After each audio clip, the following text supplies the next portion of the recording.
Hey gang, John Lovis with the Alternate Reality Podcast here. So I'm just back from seeing Star Wars. I watched the new, not Star Wars, Solo, a Star Wars movie. The origin story of young Han Solo, if you will. And I'm here to give you guys my non-spoiler review. Just to tell you first impressions of the movie, what I thought about it, what I liked, what I didn't like, and so forth. And there's a lot of amazing scenes in the movie. You know, everything that's in the Millennium Falcon, and this movie's kind of a love letter to the Millennium Falcon to some degree, because there are hardcore Star Wars fans out there that are just like, they're all about the Millennium Falcon. I mean, that's the thing. And so the Millennium Falcon gets a love letter treatment this movie. I mean, it's just amazing the things they do with it, and all the flight scenes that they put it through and all that stuff. So if you're a big Millennium Falcon fan, if you love that ship, then you're going to love this movie for that reason. But the movie, to me, the essence of it boils down to whether or not you're going to like these characters and their roles. There's an amazing, back to the scenes of the movie. There's an amazing train sequence, and that's not a spoiler because that's in the trailer. There's an amazing train sequence in this movie that is just a phenomenal sequence. If you ever played Shadows of the Empire on the N64, that video game, there was a train sequence in that game. Dash Rendar, I think, was the character from that game. He was a bounty hunter. And that left a big impression on me as a kid who played that game. This movie has really brought me back to that. I mean, the train sequence on it is phenomenal. And speaking of video games, you know, like the Uncharted 2 train sequence, you know, it's not the same thing, but it's epic in that style and in that vein, if you will. So it was really, really nicely done. So the question then becomes whether or not you like these actors. Chewbacca is indistinguishable from the original Chewbacca. I mean, I know Peter Mayhew's getting up in age and he's got some health things going on. So it's really hard for him to get in costume and do the things he used to do. But I don't think it was Peter in the costume. I don't think he's able to anymore. But whether it was or wasn't, you can't tell. The voice sounds the same. The movements all look the same. He looked good. Chewbacca there's other Wookiees in this movie. Chewbacca is the only good-looking one. The rest of them all kind of look rough. Of course, they've been through some torturous environments, and maybe that's the reason. But the makeup in their faces and stuff, the way their masks were put together, just didn't look right. But Chewbacca looks phenomenal, and always, looked great. You can't tell any distinction between Chewbacca in this movie and Chewbacca in any other Star Wars movie. So Chewbacca is Chewbacca. Nothing changed. The question whether or not you can accept these other actors, the young young Han Solo, and the young Lando Calrissian in their roles as the young counterparts of actors that we already know and love. And I draw some comparison to that to the new Star Trek when it came out from J.J. Abrams, and if you recall, you had to accept Chris Pine and Zachary Quinto as the new Kirk and Spock. And for me, it was a very, very hard thing to do because I'm not only a Star Wars fan, but I'm a hardcore Star Trek fan as well. And because of that, this is not my Kirk and Spock. What have you done with my Kirk and Spock? My Kirk and Spock are this, and these are something else. And so because of that, it was very hard for me to accept the new Star Trek movies and enjoy them. The only way it was possible for me to do was to enjoy the story, the universe, the setting that they were in, enjoy the things going on around them. And if you can enjoy everything going on around this actor who's not the veteran actor that you know and love, then you kind of just end up having them be enveloped in the story, and you can swallow that pill because of all the water that you're drinking with it. You see what I'm saying? It flushes it down. And so you end up accepting that Chris Pine and Zachary Quinto can be these characters in this story because the story's so good. And then after 2 or 3 movies, you actually get used to Chris Pine and Zachary Quinto, and they don't seem so out of place.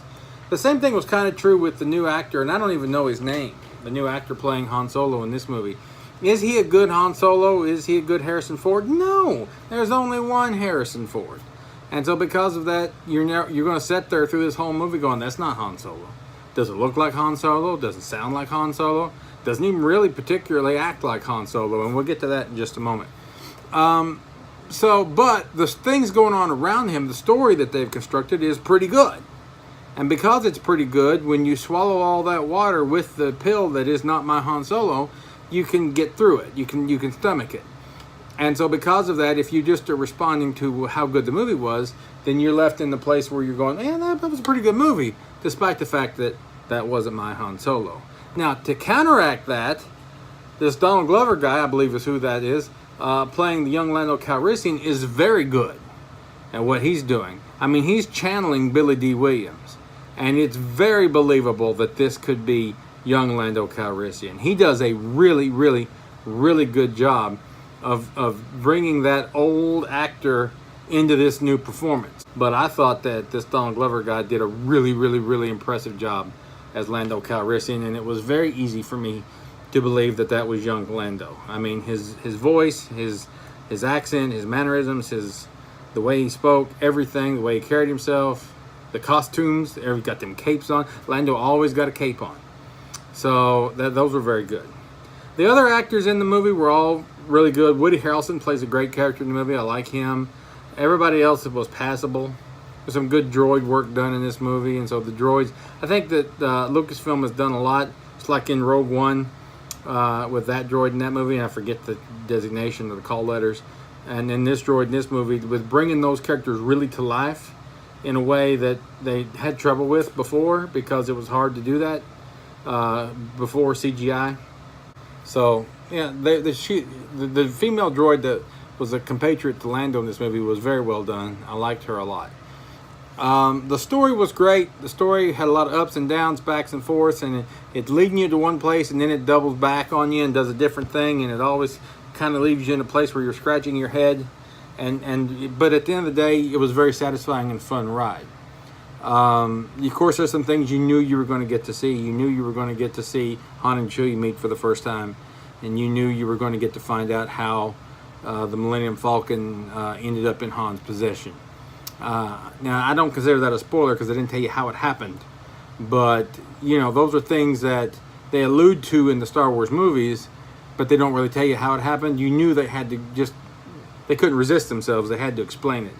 And so they did. And there was some other stuff that they explained that I won't get into that fans have been asking about since A New Hope came out. And they answered some of those questions. To some degree, I thought satisfyingly enough. I think a lot of fans may or may not have problems with how they tried to answer it. So you have to be your own judge on that. But for the most part, I really, really enjoyed the movie. I thought it was a lot of fun. And I think that I think it didn't deserve all the criticism that people were giving it. And I think I saw on the internet that it had gotten, like, someone said that they were projecting the worst opening for any of the new Star Wars movies ever for this movie. And I don't know if that's just due to a lack of interest or people thought the movie was bad before they ever got a chance to see it. So I'm not sure which was the case. But it's a better movie. It's at least as good a movie as Rogue One is. I'll say that. So if you liked Rogue One, you probably ought to like this movie. In fact, I would say this movie has got better pacing than Rogue One had by a long shot. Rogue One drug in a lot of places through that movie. This movie doesn't do that. It keeps it going fairly consistently. The action and the pacing is good all the way through the movie. So you'll like that. This movie did one thing that I kind of didn't like. So again, I hope this is not saying too much. But the Han that they present us in this movie is a character who's been through a ton of crap. I mean, people born when the Empire's in charge are people who come up in the worst possible situations. And so Han does. Him and some other people. And they're in a situation where they're more or less slaves.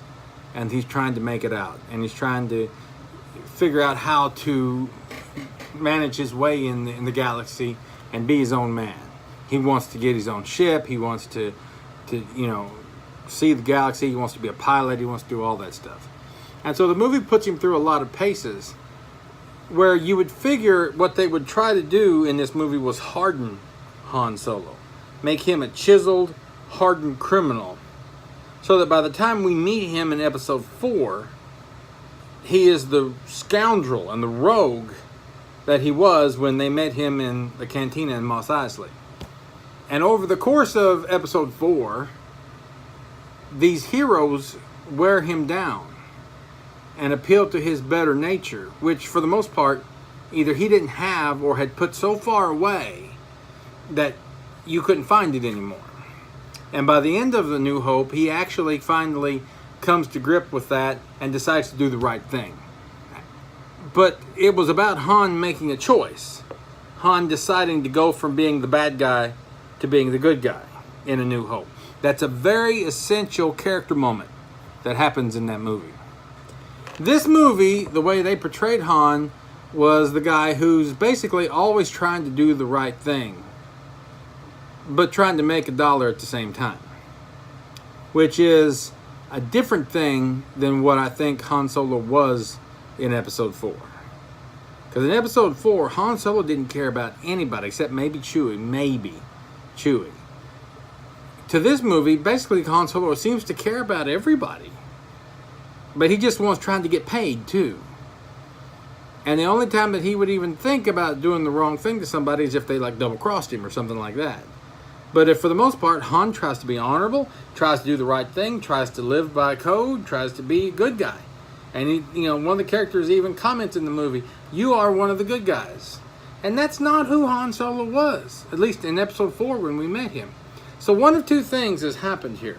Either they're giving us a different picture of Han Solo than the one that George Lucas wanted us to have when Episode 4 rolled out, or they're trying to say that this is the way Han Solo was, but then over the course of his life, between the events of this movie and the events of New Hope, that a lot of bad crap happens to Han, and he must lose that connection with being a good guy.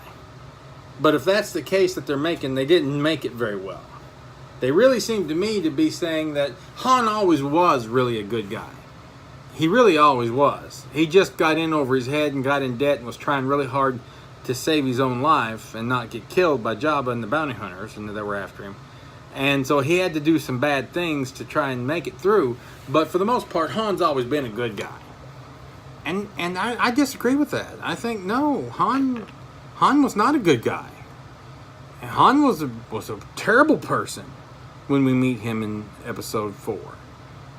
And over the course of that movie, being around Luke and Leia and seeing what the Empire does to people and how much he's needed, he makes a choice to be a good guy. And it's not something that comes easy to him. It's a foreign concept to him, and he struggles with it. Even into the first part of Episode 5, he's still struggling with it, because he still feels like he needs to get back and pay Jabba off, and so that he can live without a bounty on his head. If you're part of the rebellion, what do you care if there's a bounty on your head? So it's not that easy a switch to flip for him. And for them to act like that Han Solo has always been a good guy. He just was in a bad situation trying to pay off some debts, which caused him to seem like a bad guy. That's disingenuous to who the character is. So that's my take on that. That was the only thing I didn't like. And really, that's a small thing that I just noticed in the way the character presents himself, that overall has little to do with this story. I still say, for the most part, this story was a good story. I'd give it, a solid 3.5 stars out of 5. We had a good time at the theater. It was a lot of fun. It was, like I said, I've seen a lot worse movies. So it wasn't bad at all. And I'd say this movie is every bit as good as Rogue One. And maybe even more mildly interesting than the last 2 major Star Wars movies. Because those movies, I felt like, were horrible. So maybe more low-budget thematic movies instead of the grand scaling epics is what Star Wars ought to do. Oh, a couple really cool things. There's a cameo by an actor that I didn't expect to see in this movie. I thought that was a lot of fun. I'll not say who. And there was a cameo by a Star Wars villain towards the end of this movie that I was blown away by. So be sure to look for that at the end of the movie. But so again, a lot of little cool Easter egg things going on in the movie there. So a lot of fun. Hope you guys enjoyed my non-spoiler review. If you've seen the movie and you've got some thoughts on what I had to say, you can leave them in the comments section, either here on the YouTube page or over on the Alternate Reality Facebook page. And I'd be happy to discuss it with you. But if you're going to leave comments, be sure and leave non-spoiler comments. We don't want to mess it up for anybody else. Until next time, in the meantime, my name is John. You guys have a good night. May the Force be with you.